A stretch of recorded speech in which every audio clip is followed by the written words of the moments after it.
100 అబద్ధాలు ఆడైనా ఒక పెళ్లి చేయాలని పెద్దలు అన్నారు. కానీ ఒక్క అబద్ధం ఆడి కుటుంబాన్ని నాశనం చేస్తాం అని చేశాము అని సంబరపడద్దు. ఏదైనా దేవుడు అనేటోడు ఉంటాడు, మంచి చెడు అన్నీ చూస్తాడు. నువ్వు కొన్ని అబద్ధాలు నిజాలు చెప్పి ఒక కుటుంబాన్ని నిలబెట్టేటోళ్ళు కావాలి.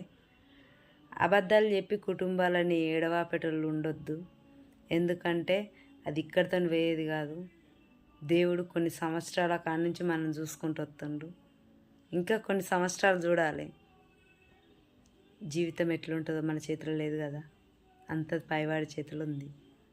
ఆయన తలుసుకుంటే మన జీవితానికి కింద మీద అన్నీ చేయొచ్చు కదా. అంతా ఆయన చేతులు ఉంది కాబట్టి బరువు బాధ్యత భారము అంతా దేవుని మీద వేసి మనం మన బతుకులు ఒకరిని ఎడవాపేటట్టు ఉండొద్దు. అందరిని కలిపి అందరం బాగుండాలి, అందులో మనం ఉండాలి అన్న దానిలో తృప్తి ఉంటుంది. నేనైతే అట్లనే అనుకుంటా. వేస్ట్గా వచ్చిరాని విషయాలకు గొడవ వేసుకోవద్దు.